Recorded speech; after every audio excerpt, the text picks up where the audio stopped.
Assalamualaikum warahmatullahi wabarakatuh. Selamat siang, salam sejahtera bagi kita semua, rekan-rekan media yang kami banggakan, Prof. Yusril Iza Mahendra yang sama-sama kita hormati, teman-teman Direktorat Hukum, tim kampanye nasional, Pak Jokowi Kiai Ma'ruf Amin, dan seluruh teman-teman dari partai pendukung. Alhamdulillah, puji Tuhan pada siang hari ini kita bisa bertemu kembali dalam rangka menyikapi perkembangan mutakhir atau terakhir setelah pengumuman hasil atau rekapitulasi suara yang dilakukan oleh Komisi Pemilihan Umum Republik Indonesia dini hari tadi. Nah, dalam perkembangannya yang telah sama-sama kita ikuti, maka ada beberapa hal yang TKN beserta tim hukum itu ingin menyikapinya. Ya. Yang pertama tentu terkait dengan yang juga sudah sama-sama dapat kita baca dari berbagai media, rencana Paslon 02 Pak Prabowo Pak Sandi Uno untuk mengajukan sengketa Pilpres ini ke Mahkamah Konstitusi Republik Indonesia. Yang kedua juga terkait dengan masih rencananya ya untuk melakukan aksi unjuk rasa dengan berbagai istilah yang variatif, ada people power, ada kedaulatan rakyat dan lain sebagainya. Nah, hadir pada siang hari ini penasihat hukum dan juga kuasa hukum dari pasangan calon presiden dan wakil presiden 01 Pak Jokowi Kiai Ma'ruf Amin, Profesor Dr. Yusril Iza Mahendra, yang nanti akan menyampaikan beberapa hal terkait dengan perkembangan yang tadi saya sampaikan dan juga menjawab pertanyaan dari rekan-rekan media apabila nanti ada pertanyaan-pertanyaan. Untuk mempersingkat waktu, kami persilahkan Bang Yusril untuk memulai. Terima kasih Pak Asul.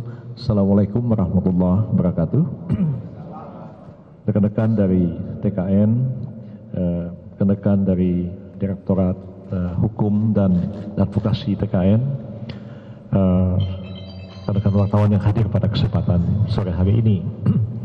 Izinkan saya pertama-tama atas nama rekan-rekan yang hadir di sini dan juga dalam posisi saya sebagai kuasa hukum dari pasangan calon presiden nomor 1 Pak Jokowi dan Pak Ma'ruf Amin untuk memberikan tanggapan terhadap pengumuman yang telah dilakukan oleh KPU tadi malam, tadi pagi hari, dini hari, tanggal 21 Mei tahun 2019. Sebagaimana kita ketahui bahwa KPU sudah melakukan rekapitulasi akhir perhitungan suara hasil pemilihan umum dari seluruh wilayah negara Republik Indonesia dan sekaligus telah menetapkan berapa perolehan masing-masing pasangan calon presiden dan wakil presiden. Bahwa pengumuman ini disampaikan tanggal 21 dini hari itu kami terima dan kami pahami sepenuhnya dan kami tidak persoalkan masalah itu. Oleh karena berdasarkan peraturan KPU nomor 10 tahun 2019 tentang perubahan keempat tentang jadwal-jadwal pelaksanaan pemilu, KPU memang sudah menghapuskan tanggal yang pasti tentang rekapitulasi, pengumuman dan sebagainya. Dan karena itu KPU lebih leluasa kapan saja untuk mengumumkan itu sesuai dengan ketentuan undang-undang, tentu tidak boleh melampaui batas akhir dari yang ditetapkan oleh undang-undang. Karena itu apa yang dilakukan oleh KPU tentu akan diikuti oleh Mahkamah Konstitusi sebagai institusi yang berwenang untuk menyelesaikan sengketa hasil dari pemilihan umum.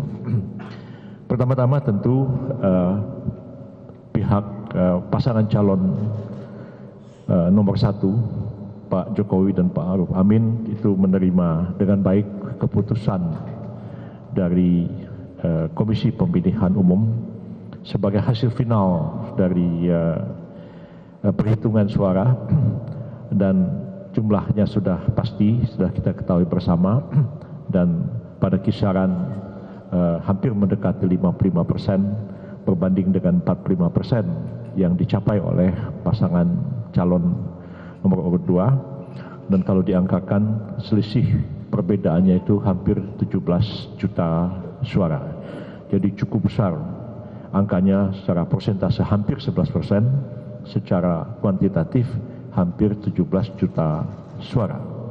Jadi hasil KPU ini sepenuhnya diterima oleh pasangan calon nomor 1, bahwa kemudian pasangan calon nomor 2 tidak menerima hasil pengumuman yang dilakukan oleh KPU, maka pasangan calon nomor 1 sepenuhnya menghormati sikap dan keputusan serta kesimpulan yang diambil oleh pasangan calon nomor 2, dan sebagaimana juga sudah diumumkan kepada publik, ya, walaupun tidak secara eksplisit disampaikan oleh Pak Prabowo Subianto dan Pak Sandiaga Uno dalam konferensi pers pada hari ini, tapi disampaikan oleh saudara Dasko, ya, Direktur Hukum di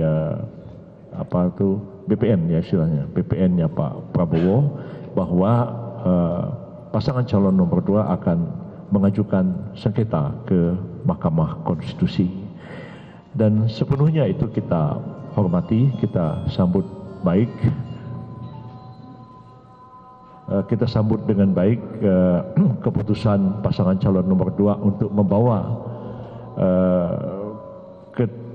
keputusan bahwa beliau tidak dapat menerima hasil pengumuman KPU itu untuk kemudian membawanya kepada Mahkamah Konstitusi, dan kita hormati sepenuhnya itu sebagai hak konstitusional yang beliau miliki, dan kami berkeyakinan bahwa beliau mempunyai legal standing untuk mengajukan perkara sengketa ke Mahkamah Konstitusi. Sudah barang tentu oleh karena pengumuman dikemukakan dini hari 21 Mei, maka batas akhir untuk mengajukan sengketa adalah tanggal 24 Mei yang akan datang, dan pihak kami tentu juga bersiap-siap untuk maju ke Mahkamah Konstitusi sebagai pihak terkait dalam sengketa yang diajukan. Sebenarnya kita ketahui bahwa termohon dalam sengketa hasil pemilihan umum, dan lebih khusus lagi adalah hasil pemilihan presiden, itu adalah KPU, sementara pihak yang lain, dalam hal ini paslon nomor 1, berhak untuk mengajukan diri sebagai pihak terkait dalam sengketa. Ya, pihak terkait juga mempunyai hak untuk juga mengajukan bukti-bukti, untuk mengajukan saksi, untuk mengajukan ahli, untuk mungkin menyanggah apa yang disampaikan oleh pemohon pihak pasangan calon nomor 2. Untuk itu di sini ada Pak Irfan Pulungan, Direktur dari Hukum dan Pembelaan Advokasi dari TKN. Kami akan bekerja sama dengan sebaik-baiknya dengan beliau. Beberapa hari yang lalu juga sudah disiapkan nama-nama para advokat yang tergabung di dalam tim advokasi dan pembelaan TKN, dan insyaallah mungkin sudah ditandatangani mungkin oleh Pak Jokowi dan Pak Ma'ruf Amin, sehingga apabila pasangan calon nomor 2 dalam waktu 3 hari ini mendaftarkan perkara ke Mahkamah Konstitusi, maka kami juga akan menyampaikan surat kepada Ketua Mahkamah Konstitusi agar diterima sebagai pihak terkait di dalam perkara nantinya. Kami berharap perkara ini akan berjalan secara fair dan adil, dan saya percaya bahwa hukum itu adalah mekanisme untuk menyelesaikan konflik secara damai, adil, dan bermartabat. Walaupun memang ada suara-suara yang akan melakukan macam-macam kegiatan, entah namanya aksi unjuk rasa secara damai, atau ada yang ingin melakukan gerakan kedaulatan rakyat atau yang mau melakukan people power. Saya sudah menulis artikel cukup panjang tentang people power dan ditulis dalam 3 bahasa, dalam bahasa Indonesia, bahasa Arab dan bahasa Inggris untuk dibaca oleh siapa saja dari ketiga bahasa ini untuk dipahami betul apakah yang dimaksud dengan people power itu. Jadi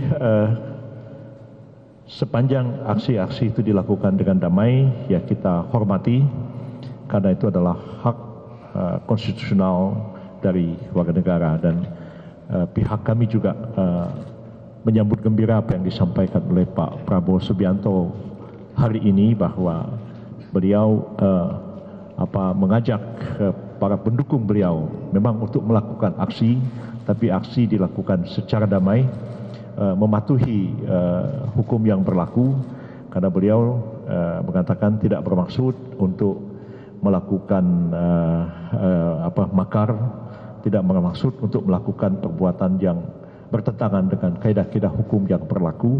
Itu berarti bahwa kami menghormati kepada beliau yang telah bersikap sedemikian itu. Semoga kegiatan-kegiatan yang mungkin akan terjadi beberapa hari ini tetap secara damai. Lebih-lebih kita semua menghormati sekarang ini bulan suci Ramadan, dan sebentar lagi kita akan merayakan Hari Raya Idul Fitri. Mudah-mudahan segala sesuatu berjalan secara aman dan damai.